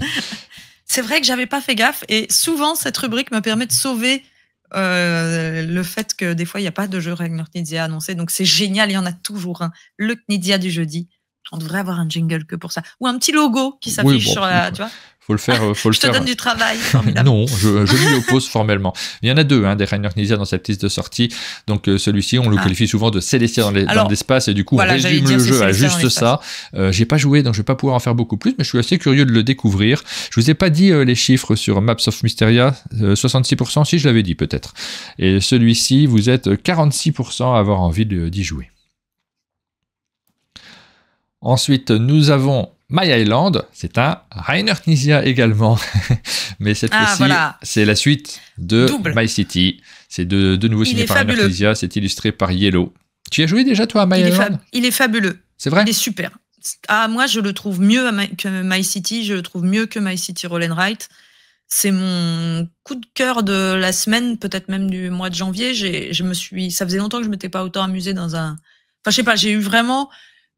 On joue quand même à beaucoup de jeux et c'est devenu rare ce petit sentiment qu'on a comme quand je jouais au début d'être juste enthousiaste, juste bien s'amuser autour de la table et de pas du tout être dans l'analyse et de pas du tout être, je sais pas comment dire. Et en fait, ce jeu m'a fait cet effet-là. J'ai passé un excellent moment. Alors bien sûr, il y a les personnes autour qui comptent, mais je trouve que dans My City, il y avait quelque chose d'un peu froid. Et bizarrement, dans My Island, je sais pas si c'est le soleil ou les îles, mais je trouve que les tuiles hexagonales et les motifs de tuiles et les objectifs sont plus intéressants, très puzzle avec très peu de choses. Je me suis amusée à mort. Allez-y, moi j'adore. Voilà. Eh bien, moi j'avais adoré My City, j'ai pas joué à My Island, mais j'ai vraiment hâte de le découvrir, d'y jouer également. Et c'est aussi le jeu que vous attendez le plus cette semaine parce que vous êtes 75% à avoir envie de lancer une partie de My Island. Le jeu suivant, c'est Odin, donc tout petit jeu. En fait, il est sorti le 8 janvier. Moi, j'avais loupé, mais je m'étais emmêlé les pinceaux dans les mails, donc on l'a remis dans la liste pour que vous puissiez aussi nous donner votre avis sur ce jeu-là. Et je crois que je l'ai pas mis dans ma liste du coup, parce qu'il n'est pas du tout dans cette ligne. J'ai imprimé que les jeux qui sortent cette semaine, donc je pourrais pas vous donner les pourcentages, mais c'est un très chouette petit jeu de cartes, un petit peu sur la mécanique du jeu du président. C'est signé Gary Kim, Hop S. Wang et c'est le jeu. On y a joué la dernière fois que je suis venu. Ouais, très chouette. On y a rejoué depuis. Petit jeu de défausse. Moi, j'adore les jeux de défausse. C'est vraiment ma catégorie de petits jeux de cartes que je préfère. Il est vraiment très, très bien. Ensuite, nous avons Orc versus Orc, le jeu qui est signé par François Bachelard, qui est publié par Nostrobo et illustré par Aurélie Pat, un jeu dans lequel vous allez faire de la conquête et surtout vous allez devoir bouger sur le plateau. C'est pas le jeu dans lequel on bétonne ces zones en mettant des forteresses. Il faut vraiment bouger pour aller essayer de récupérer des points de victoire. Il y a beaucoup d'actions. C'est très dynamique comme jeu.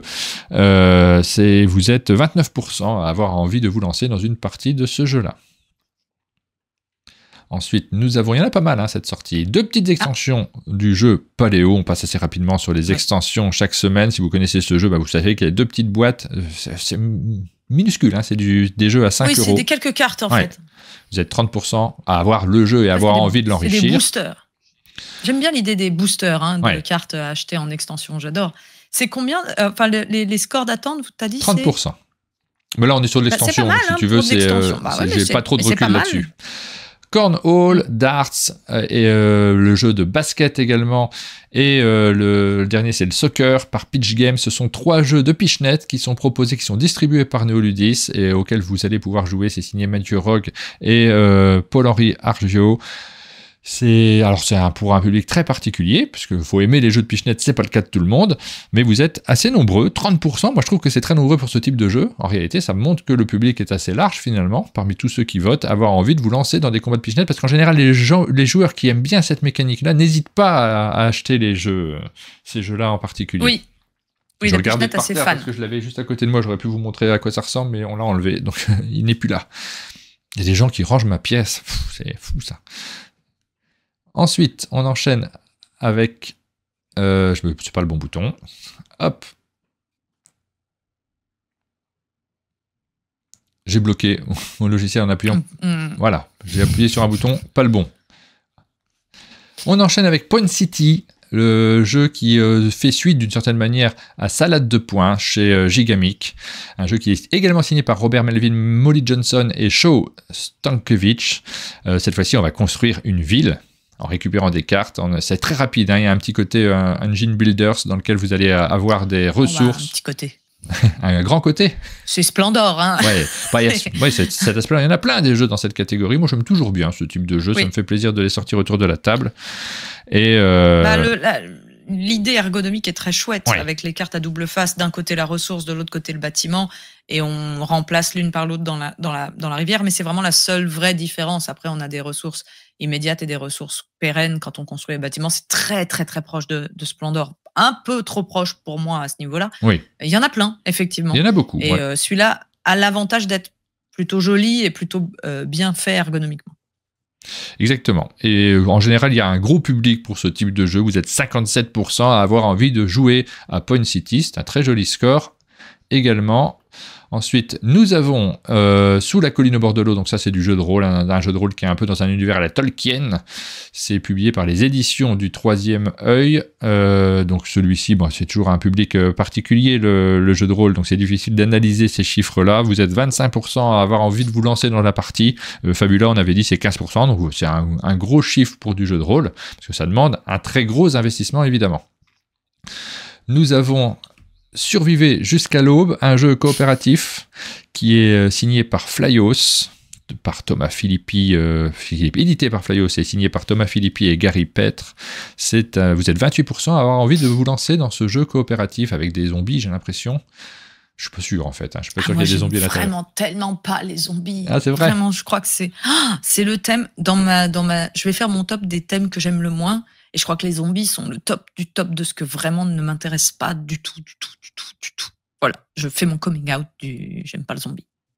Quels sont les thèmes qui ne m'intéressent pas du tout? Je cherche un peu. En fait, moi, je suis assez ouvert. Après, il y a Marvel, il y a tout ça, comme d'habitude. Ah oui, Marvel, moi, j'aime pas trop. Voilà. J'aime pas les licences trop commerciales, c'est mon côté original. C'est ça. Sinon, non, j'ai de très bons souvenirs avec certains jeux de zombies. Moi, après, c'est la facilité du thème. C'est plutôt ça qui ne m'attire pas spécialement parfois quand il y a une répétition. Mais là, je ne connais pas ce jeu, je n'y ai pas encore joué. On l'a au chalet, donc on va avoir l'occasion d'y jouer. Mais je n'ai pas encore fait de partie dessus, donc je ne pourrais pas vous en dire davantage pour l'instant. Mais effectivement, les vidéos de Rachel sont vachement bien pour comprendre les jeux. Et n'hésitez pas à aller voir les vidéos Néoludis, comme d'habitude. Vous avez fait voter sur Total Domination, mais a priori ça sort la semaine prochaine. De ce que j'ai vu après chez Pixie Games, j'ai l'impression que le jeu est annoncé plutôt pour le 26 janvier, si je ne me trompe pas. Mais au départ, je l'avais pour cette semaine. Vous êtes 20% à avoir envie de jouer à ce jeu qui est publié par Phalanx Games, qui est signé par Wei Cheng Cheng. Ensuite, nous avons World Wonder. C'est le dernier jeu qu'on vous cite cette semaine. Il y en avait beaucoup cette semaine, des jeux de société. Ah, World Wonders. Ah, c'est bien ça aussi. Ah, alors, tu nous as dit que My Island, c'était ton jeu préféré de cette semaine. Il y a aussi World Wonders qui rentre en compte, j'ai l'impression. Il y a aussi World Wonders. Et c'est également World Wonders, le même score que My Island. Donc, 75% aussi d'entre vous avaient envie de jouer à ce jeu. Il est très attendu. C'est un jeu dans lequel on va poser des formes de type polyomino sur un plateau pour construire sa petite civilisation avec des merveilles du monde. C'est assez efficace. C'est publié par Super Meeple, c'est signé par Z Mendes, c'est un Brésilien. Je veux vraiment souligner un point, c'est que le matos est absolument incroyables et les pour le polyomino, prix, hein, 40 €. Voilà, pour le prix. C'est-à-dire que les figurines en bois sont superbes, on a envie de faire sur son plateau, on a envie. En plus, il y a des extensions qui arrivent avec plein d'autres merveilles qui, pareil en bois. Et c'est des grosses figurines, c'est très très beau sur le plateau. Et quand j'ai vu le prix, moi j'ai ouvert la boîte, je me suis dit mais c'est fou la différence entre le prix. Enfin, ça aurait pu être un jeu qui sortait à 50 €, ça n'aurait choqué personne, quoi. Vraiment, donc bravo. Bravo pour ce jeu, pour l'éditeur en tout cas. 40 €, effectivement, et il y a une extension qui arrive très vite sur ce jeu. Vous allez pouvoir le renouveler rapidement. Ça peut être une information utile pour ceux qui se posent la question d'investir dans ce jeu dans lequel il y a un petit côté, on va récupérer des tuiles. Vous voyez ici le marché. On va les acheter sur un marché. Il y a une confrontation entre les joueurs dans le choix des tuiles. Voilà pour notre rubrique sur les sorties. Il y avait pas mal de jeux cette semaine. Pas mal de... Ça y est, c'est vraiment la rentrée. Hein. Pour l'instant, ça a été assez tranquille depuis la période des fêtes. Et là, d'un seul coup, tous les jeux arrivent en boutique. Ça va continuer pour les semaines qui viennent, forcément. C'est le moment de vous parler des jeux qui sont proposés en financement participatif. Rassurez-vous, on va vous en parler d'un peu moins que cette liste, parce qu'il y en avait pas mal. Oui, beaucoup de sorties cette semaine. On commence par un petit jingle. Le jingle vert. Exactement. C'est le seul qui a une couleur finalement aussi. Hein. Parce que sinon on pourrait dire le jingle rouge, le jingle jaune. Mais non, c'est le jingle vert. Parce que Kickstarter, vert, tout ça, c'est dans l'esprit des gens, ça marche. Alors on a repéré quelques-uns de jeux qui sont proposés en financement participatif.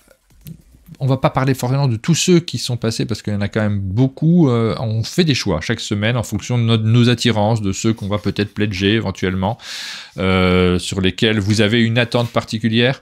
On commence par quoi? Est-ce qu'on parle très rapidement des extensions et des jeux Très rapidement, oui. On passe dessus en vitesse. Le premier, c'est Deed or Dice, To Do or Die. C'est un financement qui, en fait, c'est un jeu qui existe depuis très longtemps, qui a une quinzaine d'années. Et en fait, c'est pour ça qu'on vous en parle rapidement. C'est parce que c'est pas des nouveaux jeux qui arrivent, c'est des extensions ou des rééditions, etc. Donc là, c'est un espèce on fait on réunit tout ce qui a été produit pendant 15 ans autour de ce jeu. C'est un jeu solo, j'ai l'impression, hein, où on est avec Dédé et où on vit le débarquement de Normandie. Et à chaque fois, c'est des petits objectifs. On voit les feuilles de jeu, on comprend qu'il faut essayer de rentrer, en fait, d'avancer sur la plage et d'arriver, de pénétrer les lignes ennemies. Donc voilà, c'est pas très cher puisque c'est quand même, c'est 53 € le pledge du bouquin complet, mais ça réunit tout ce qui a été créé autour de cette licence, enfin tout autour de ce jeu depuis 15 ans, si ça vous intéresse. Voilà. Conan ? Conan, oui, il y a une nouvelle... Moi, j'ai toujours dit Conan. Je ne sais pas si on dit Conan ou Conan.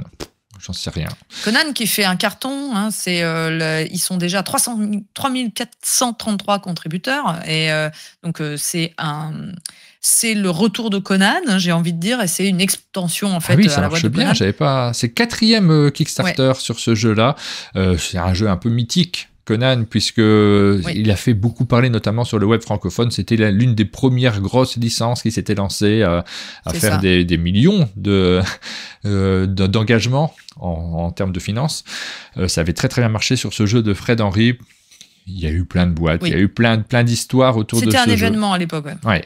Et donc là, nouvelle boîte. Je ne m'attendais pas à le voir revenir. Alors, il y a des petits changements. On a une extension, Red Nails, et on a un mode versus qui avait été expérimenté notamment sur le jeu Batman, si je ne me trompe pas, qui était sorti un petit peu plus tard. Donc, c'est Batman qui est un peu un jeu basé sur la mécanique de Conan, qui a été proposé plus tard avec une licence cette fois-ci.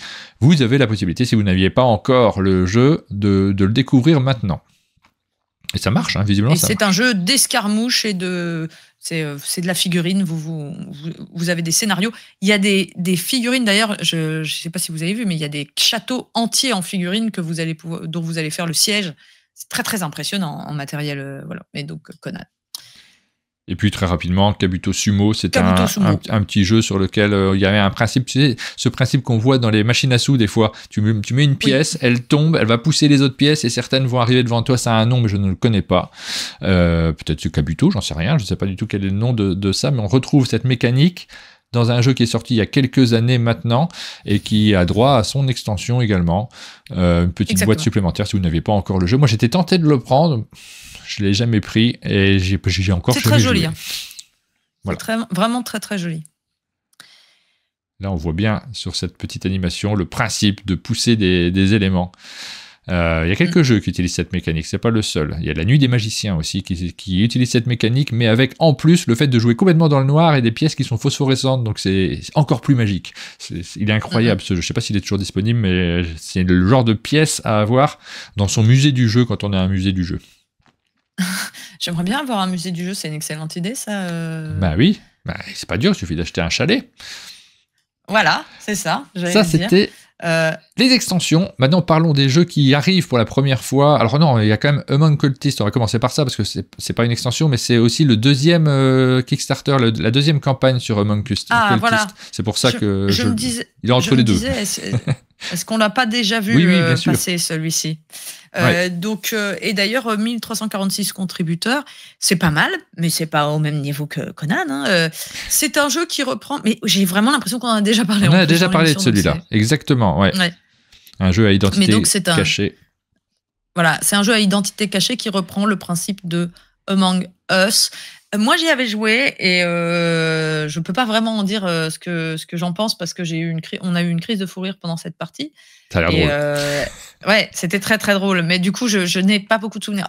Enfin, j'ai l'impression que quand même un tout petit peu, il y a un peu beaucoup de bruit pour rien autour de ce jeu-là. C'est le côté, c'est Among Us sur plateau, c'est génial. Vous allez voir, c'est très fun parce que on se déplace, en fait, c'est le même principe qu'Among Us. Vous avez des personnages, ils sont dans un manoir, vous allez vous déplacer, vous avez des objectifs perso. Et en fait, dès que vous êtes 3 dans une pièce, c'est bon, tout va bien. Mais si vous êtes que 2, une rencontre a lieu et là, peut-être que l'un d'entre vous va être tué par l'autre. C'est vraiment Among Us sur un plateau. Si vous n'avez jamais joué à Among Us, c'est plutôt très rigolo. J'aime beaucoup, beaucoup le jeu vidéo. Oui. Et j'avoue que j'ai jamais joué. Ça marche. Je l'ai vu souvent jouer. Je pense que ça marche, mais j'ai trouvé ça un peu... Bon, Among Us, ça va très vite. Hein. C'est très speed, c'est dans des temps limités et tout. Et là, effectivement, il faut imaginer que c'est la même chose, mais sur des temps très longs. Tout est un peu plus lent, les déplacements, les gestes. Et ça retire un petit peu de moi ce qui fait l'essence de c'est bête, hein, c'est nul comme argument, mais ça m'a voilà. Mais par contre, c'est un jeu qui intéresse beaucoup de monde, qui a très bien marché. Donc c'est aussi pour ça qu'on en parle, c'est que c'est un peu un événement et que beaucoup d'entre vous ont envie d'y jouer. Je serais étonnée qu'il n'ait pas jamais une édition en retail, ce jeu. Oui. Je suis étonnée qu'il n'ait, pour l'instant, qu'il ne soit que sur Kickstarter à chaque fois. Exactement. Donc voilà, deuxième campagne autour de Among Cultists. Ça, c'est des jeux dont on avait déjà parlé, qui ont déjà eu des vies auparavant. On passe maintenant aux jeux, les nouveautés, les jeux qui arrivent tout de suite sur Kickstarter. Le premier dont on va parler, c'est Thunderworks Games qui est aux commandes et c'est un éditeur que l'on suit particulièrement parce que c'est quand même l'éditeur qui a fait Role Players, Cartographers, entre autres, des jeux qu'on suit, auxquels on est attaché également. Alors on change complètement d'univers cette fois-ci. Oui, complètement. Et moi, je suis comme toi, c'est un éditeur que j'aime beaucoup. C'est des jeux que j'aime beaucoup. Et un jeu, du coup, je suis toujours très curieuse. Et là, encore une fois, le pitch me plaît bien. À chaque fois, ils cherchent des petites idées et pas trop complexes, mais quand même assez challengeantes. On est dans un univers cyberpunk. Ça y est, on n'est plus du tout dans le médiéval fantasy. C'est la première fois qu'ils nous sortent, je crois, dans un univers futuriste. C'est à partir de 14 ans pour des parties de 30-90 minutes pour un 5 joueurs. On est des runners dans un... Alors, bien sûr, tous les univers futuristes, moi, j'ai toujours du mal à comprendre les thèmes, parce que ça utilise des mots d'un univers particulier, il faut se mettre dans l'ambiance, mais on est des runners, bon, référence à Blade Runner, je ne sais pas, qui devront remplir des missions en prenant le métro. Bon, c'est sûr que dit comme ça, c'est pas tout à fait sexy, mais bon... En gros, ça combine un jeu de rondel game, c'est-à-dire que vous avez une piste sur le tour du plateau qui est en fait la ligne de métro. Vous allez vous déplacer sur cette ligne de métro en avançant toujours dans le même sens. Et à votre tour, vous allez avoir la possibilité soit de vous déplacer et de faire l'action, soit aussi de jouer sur le centre du plateau qui est un genre de... Comment on dirait c'est le web, en fait. Ça représente le network. Tu vois, vous allez pouvoir... Ouais. On parlait des thèmes qui nous parlent pas. Moi, c'est le thème du web, de toute cette intelligence artificielle, ce genre de choses. Ça ne me parle absolument pas de base. Ça m'empêche pas de jouer à ces jeux, mais c'est vraiment quelque chose qui me laisse incroyablement de marbre. Tout à fait. Et alors, le cyberpunk, j'aime bien, mais les trucs de hacker, machin, microfilm, enfin, je sais pas, j'ai l'impression d'être vieille dans ces moments-là. Pourtant, c'est ma génération. Enfin, non, je sais pas pourquoi. Je suis pas du tout sensible à ça. Ça me séduit pas. C'est comme le Chronicles of Crime qui avait lieu en 2400, je crois. J'aime beaucoup plus celui qui se passe en 1400 qu'en 2400. Ça m'intéresse pas. Les hologrammes, tout ça, je m'en fiche. Sauf dans Flashback, qui est un jeu vidéo. Vous avez la ref si vous l'avez. Et donc, vous avez un espèce de network. En fait, c'est des tuiles au centre du plateau que vous allez pouvoir bouger en forme. Donc là, c'est ce qu'on voit. Hack the network pour essayer de faire des formes qui correspondent à des tuiles et des objectifs. Et puis, vous allez récupérer des ressources en faisant cette ligne de métro pour pouvoir, là aussi, payer en ressources des cartes que vous allez récupérer qui sont des objectifs. Bref, le problème de ce genre de thème, c'est que ça empêche de tout à fait comprendre ce qu'on est en train de faire quand on l'a pas il y a des joueurs qui sont très à l'aise. Et qu'on n'est pas en train d'y jouer. Il y a des joueurs qui sont très à l'aise avec ça. Moi, j'ai joué à Burn Cycle que Jube et Jérôme sont venus me présenter. Ils étaient dingues sur ce jeu. Je suis resté complètement froid à côté avec les robots, les trucs comme ça. Tu avais joué aussi, non, à Burn Cycle? J'y avais joué. Ouais. Mais en vrai, j'étais venu, Jube avait commencé à me faire jouer à 2h30 du matin à Burn Cycle. C'était un souvenir un peu traumatisant parce que. Et moi, ça, c'est costaud. Je reste à côté. Je rentre pas dedans du tout. Et à cause du thème, alors que le jeu est très bon, vraiment, objectivement. Donc là, ce sera pas pour moi. Je pense que je vais pas y aller alors que j'adore l'éditeur. Ah oui, mais des fois, on a l'impression que ça complique un truc qui aurait pu être très simple. Ouais. Burn Cycle, finalement, c'est Splinter Cell, mais où à la place d'être Splinter Cell, enfin d'être un humain qui s'infiltre, on est des robots. Et en fait, le fait qu'on soit des robots amène d'autres genres de mécaniques, mais ça détache du thème. Je sais pas si c'est que moi. Sam Fisher, merci pour la référence. Alors, voilà, donc là, c'est... Metro Runner. Restons sur... Ouais, je donne le prix, 48 à 60 € selon les pledges que vous ferez, 12 € de frais de port, c'est en anglais uniquement pour le moment, mais on a eu des adaptations, je crois que c'est Intrafin qui s'est occupé des localisations des précédents jeux, on aura peut-être une localisation également. C'est le premier jeu dont on vous parle aujourd'hui, je sais pas si tu avais terminé sur celui-ci. Oui, et j'ai envie d'y jouer, moi. Et c'est de Stephen Kerr et illustré par Ignacio Bazan Lascano. Et même si je comprends pas tout, ça me donne vraiment envie de mettre la main dessus pour le comprendre mieux. Le suivant est intéressant, hein? Ouais. Alors, écoute, je lance le visuel et puis je te laisse nous en parler. C'est Spire's End, Rangitaki. Je ne connaissais pas du tout. Et Spire's End, Rangitaki, apparemment, alors, je l'ai mis je l'ai laissé là, même si finalement c'est un peu une extension. Enfin, c'est une nouvelle boîte d'une série de jeux qui existe déjà. Exactement. Il y a un côté assez narratif dans ce jeu-là. On va construire une histoire, on va poser des cartes. Narratif. Oui, complètement. Mais alors, particulièrement celui-ci, encore plus que les précédents, j'ai l'impression. On construit une petite histoire en posant des cartes. Vous voyez qu'il y a du texte sur ces différentes cartes. Vous avez un côté livre dont vous êtes le héros aussi, mais... c'est complètement ça. La disposition, elle change par rapport à un simple livre dont vous êtes le héros, parce que vous construisez quand même des choses avec ces cartes. Regardez, cette disposition sur la table, les éléments, l'approche est différente, et ça crée aussi l'originalité du jeu. Oui, ce que j'ai compris, c'est qu'il y a en fait à la fois vraiment du livre dont vous êtes le héros, c'est-à-dire vous faites des choix, vous allez à telle carte, etc.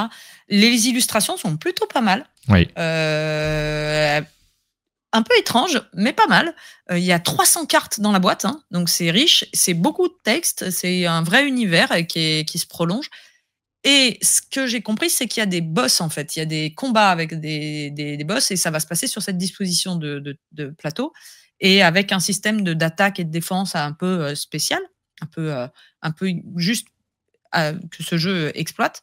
Et du coup, c'est assez intriguant. Ça donne envie si tu descends un petit peu, par exemple, je trouve ça pas mal, mais on voit un boss qui est composé de plusieurs cartes. Ah oui, c'est chouette. Tu vois, c'est chouette. Et je crois que c'est une originalité de ce jeu-là par rapport au précédent. Si je me trompe pas, il n'y avait pas ce côté tactique de plateau qui se rajoute.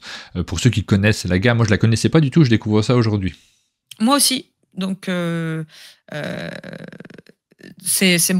ça serait un peu celui-là que vu qu'alors celui-là, je ne suis pas sûr que ça sera jamais en retail. Oui, alors c'est le problème. C'est le problème, c'est que c'est des jeux qui a priori en anglais. Hein, on n'a pas trouvé les informations sur la langue, mais j'ai pas l'impression qu'il y aura une version française de prévue. Et alors quelqu'un dit Carte Aventura 2.0, pas du tout. Hein, c'est Carte Aventura, il y a très très peu de texte. On est sur des cartes qui se mettent côte à côte. Là, on est vraiment beaucoup plus sur... Il y a beaucoup de texte. On est beaucoup plus proche du livre, je pense. Mais alors par contre, la comparaison elle est intéressante avec Carte Aventura dans la mesure où la proposition, surtout ces jeux un peu narratifs, en général c'est toujours séduisant. Quand on présente à Carte Aventura et quand on présente les thèmes, c'est toujours séduisant, ça me fait toujours envie. Mais derrière, il y a l'aspect mécanique qui rentre en compte également et qui ne séduit pas tout le monde. Forcément, on est plus ou moins le public. Je sais que toi tu es assez peu Carte Aventura, Sylvain à côté, lui c'est un jeu fétiche. C'est un de ces jeux fétiches de tous les temps, il saute dessus à chaque fois. On a des approches qui ne sont pas les mêmes, on a des sensibilités qui ne sont pas les mêmes, et là, je ne sais pas trop. Je ne sais pas si ça va me plaire ou moins me plaire, je ne me rends pas vraiment compte. Moi, bizarrement, je suis toujours très attirée par ces jeux-là. J'aurais adoré aimer Carte Aventura. Moi, c'est la faiblesse justement de narration que j'ai trouvée trop légère, et de mécanique que j'ai trouvé trop légère aussi, qui m'a un peu déçu. Moi, j'ai envie qu'un jeu narratif, au contraire, m'emmène vraiment très très loin et très très fort avec vraiment du challenge. Il faut du challenge. Là, il y a du challenge. Voilà, il y a quelqu'un qui dit c'est beaucoup plus dur que Carte Aventura. Et ça me plaît bien. 39 € pour ce jeu, donc c'est pas trop cher, 16 € de frais de port. Je pense que je vais le pledger. Ouais, tu vois, ça me tente aussi, mais moi je pledge plus rien. Ça fait un moment que j'ai rien pledgé en réalité. Mais je suis un peu tenté. En tout cas, j'ai envie de le découvrir. Je suis pas spécialement envie de l'acheter à l'aveugle. J'aimerais bien pouvoir le découvrir avant de pledger. C'est compliqué à faire malheureusement. Ouais, là ça va être compliqué. Là, surtout que le pledge c'est maintenant. T'as 28 jours pour retrouver une boîte quelque part. On continue. Fate. Alors oui, t'as dit c'est 39 €, c'est ça. Et c'est un jeu de Greg Favreau, illustré par Diego Frias. Le jeu suivant, c'est Fate, Defenders of Je ne l'ai pas préparé, moi, celui-ci. Je n'ai pas eu le temps de me plonger dedans. J'ai regardé rapidement. C'est un jeu de chez Fricks Game, un jeu de Jonathan Frixelius, Fricks Game, Frixelius, Fricks Game, ça vous dit quelque chose, forcément. C'est Terraforming Mars.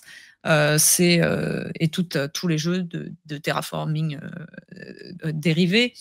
C'est un jeu de 1 à 4 joueurs à partir de 14 ans, des parties de 30 à 180 minutes. Et on est sur un jeu qui est un tower defense de village dans une époque viking. En gros, il y a le mariage de Freya et Thor, et tout le monde s'y est rendu, et il reste plus en gros que les aventuriers un peu moins expérimentés au village pour le protéger. Et c'est ce moment que les méchants ont décidé d'agir et d'attaquer avec tous les monstres possibles et imaginables le village. Donc on va devoir essayer de s'équiper le mieux possible en remplissant quelques quêtes et puis après affronter les hordes d'attaques. C'est apparemment avec un fond un peu humoristique, comique. On est dans le second degré et ça me fait rire parce que je t'ai quand même mis en commentaire, je trouvais vraiment la couverture pas belle du tout. Oui. Et je me suis rendu compte que souvent, quand un jeu est pas beau dans ce style-là, il y a écrit derrière, mais c'est un jeu humoristique. Je me dis, est-ce que vraiment on est obligé, à chaque fois que c'est un peu drôle, de faire un peu moche? C'est pas une règle, les gars.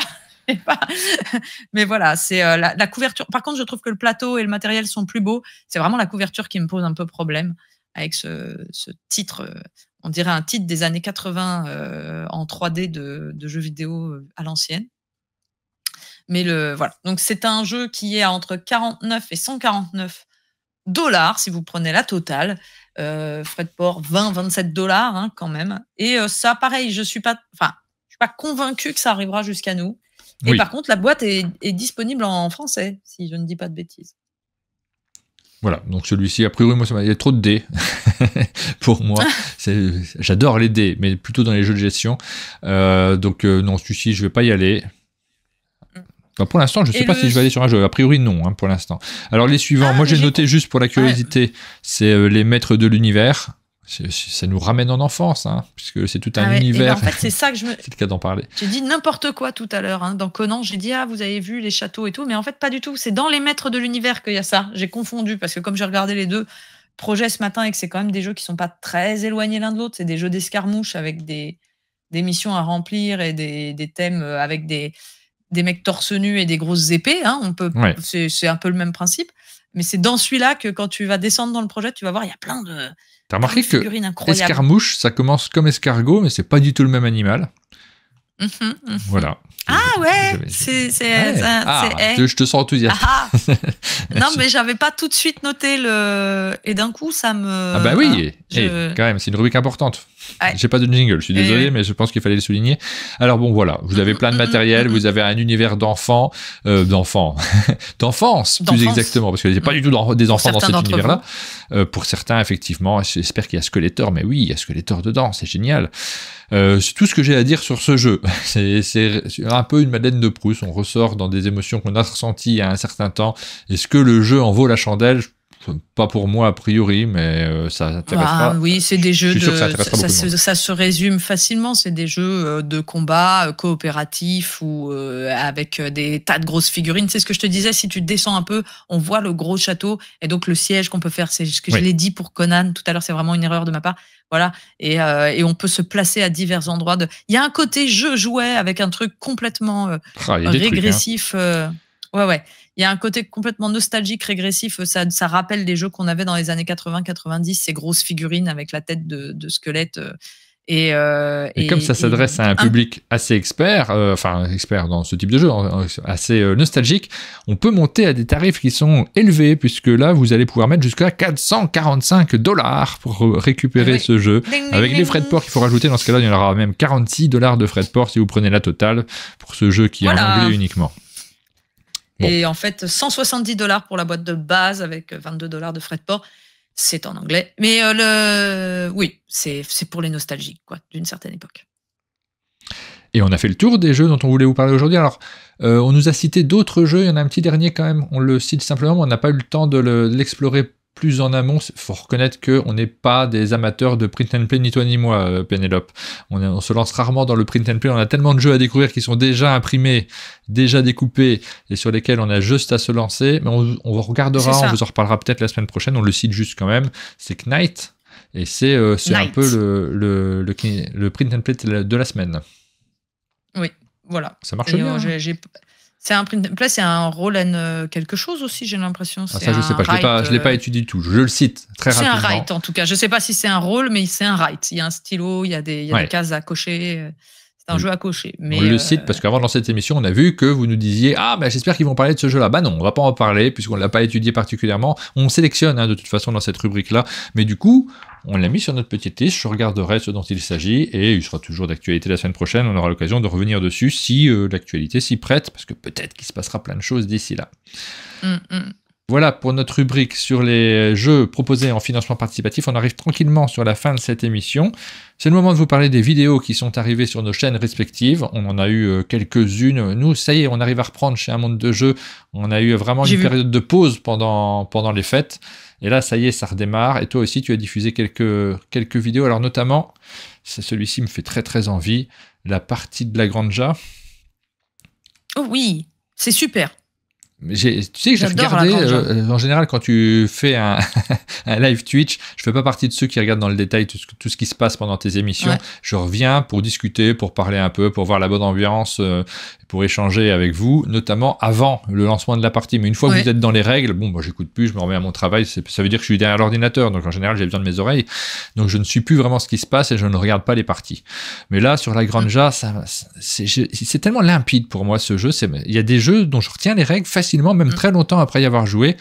Naturellement, j'avais envie de me mettre à la table avec vous. Je crois que ça fait partie de mes jeux préférés, moi, la Granja. C'est vraiment super. J'ai tout envie d'y jouer. Et je pense que c'est dans mon top 50 aussi. On a pris et pourtant, je me suis fait bien rouler dessus, comme d'habitude par Marjorie. Et j'ai pas du tout. Et c'est possible de rouler sur l'autre quand l'autre fait pas ce qu'il faut. Mais c'est beau, le matériel est agréable. Et le principe, moi, c'est mes jeux favoris aussi. C'est-à-dire à l'allemande, un peu. C'est expert, il y a de la profondeur, mais la règle est pas trop surchargée de points et de petites exceptions. Moi, c'est surtout ça aujourd'hui, les jeux très très complexes. C'est que des fois, il y en a des très bien, mais des fois, il y en a, ils multiplient les exceptions à la règle et c'est too much. C'est un Eurogame. Je ne sais pas si on peut dire à l'allemande pour ce genre de jeu, j'en sais rien. Il faudrait voir si la définition du jeu à l'allemande est très précise, parce que c'est un jeu dans lequel vous avez des cartes qui peuvent servir à plein de choses différentes. Et ça a apporté aussi du renouvellement dans la catégorie des jeux qu'on qualifiait à l'allemande pendant une période. C'est vraiment le type de jeu que je préfère, moi. J'espère qu'on aura l'occasion d'y jouer. Je sais pas, cette très belle boîte. Elle a l'air chouette. Les auteurs sont pas allemands, par hasard ? Peut-être. Oh, tu sais, aujourd'hui, on a des auteurs de jeux allemands qui font des jeux Ameritrash aussi. Hein. Allez voir ça. Ça rentre dans la catégorie des jeux allemands, bien sûr. Oathsworn, je ne connais pas ce jeu. Ça, j'ai pas regardé la partie. Je me suis fait super plaisir. J'ai fait une vidéo sur un jeu qui est... Alors, c'est difficile. Il y avait peu de vidéos qui existent en français de playthrough. C'est pour moi le meilleur jeu narratif, aventure.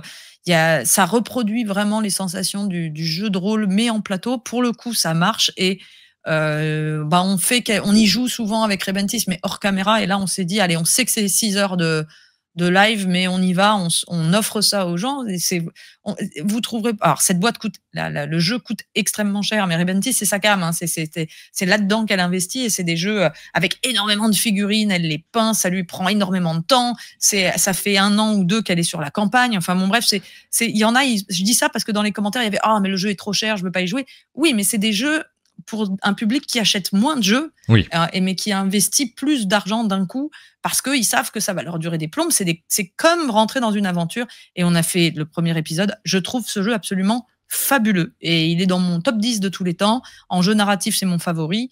Et pourtant, la couverture, je la déteste et j'aime pas trop le médiéval fantasy un peu noir comme ça, mais ça marche. C'est vraiment très, très bien. Je vous le recommande fort si jamais vous êtes intéressé par ce genre de jeu-là. Pardon, mais je suis emballée, mais ça nous fait plaisir. C'est cet emballement qu'on a envie de partager également. Alors, sur notre chaîne, on a diffusé 2 jeux, Now or Never.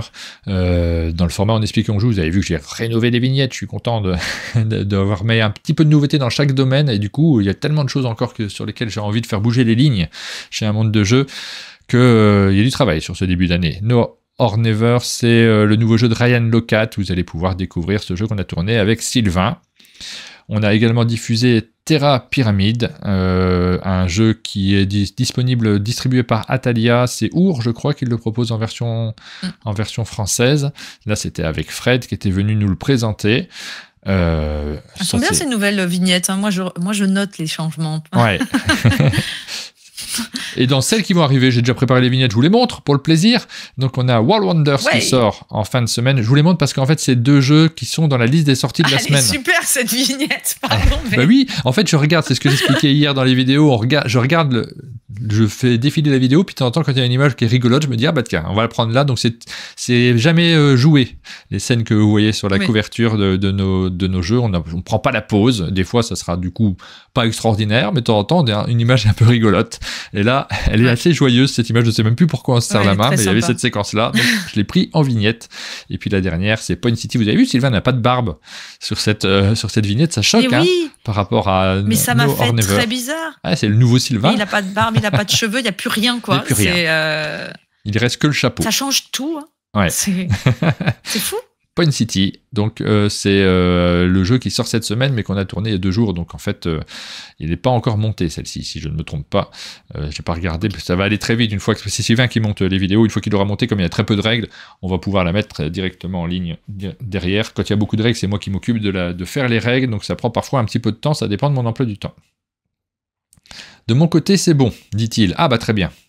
Du coup on va pouvoir la mettre assez rapidement, on va l'envoyer à l'éditeur et dès qu'il l'a validé on la mettra en ligne avec World Wonders. De mon côté c'est pas encore tout à fait bon World Wonders, il faut que je la termine, je suis sur les règles là tout de suite. Voilà pour le programme des vidéos aussi qui vont arriver sur notre chaîne, et on arrive à la fin de cette émission. Un peu longue. Voilà. J'ai été un peu lente. Je suis désolée, j'ai été un peu lente aujourd'hui. Sur le début, c'est vrai qu'on était un petit peu plus long que d'habitude. J'aurai un petit peu plus de montage, notamment quand je m'amuse à jouer avec, avec les logiciels pour pouvoir enregistrer et faire des bêtises après. On vous donne rendez-vous la semaine prochaine pour une prochaine émission. On te souhaite bon courage, Pénélope, pour les débats du jury de l'As d'Or. Ouais. On t'attend de pied ferme. Je serai là, hein, si jamais il y a besoin, je serai juste à côté. Oui, c'est ça. Je viendrai pleurer chez vous. Je pense que je vais venir pleurer de temps en temps. Voilà. Ils veulent pas les jeux que j'ai choisis. Pour être tout à fait honnête, il y en a qui m'ont demandé si j'étais stressée. J'ai pas de sentiment de stress, j'ai plutôt un sentiment d'impatience et l'envie de que ça se termine, que d'en découdre, quoi. Ça fait 1 an qu'on se prépare à ça, donc il y a un côté genre allez, c'est maintenant, on y va. Donc trop cool. On vous parlera peut-être un petit peu de ça la semaine prochaine, sans pouvoir en dire davantage, mais quand même, malgré tout, on aura le plaisir de se retrouver, de discuter ensemble, de passer du moment autour des jeux qui vont sortir la semaine prochaine. Voilà pour le programme des vidéos qui vont arriver sur nos chaînes. On vous donne rendez-vous très vite pour de nouvelles vidéos. Et on vous souhaite à tous une bonne semaine. À bientôt. Ciao.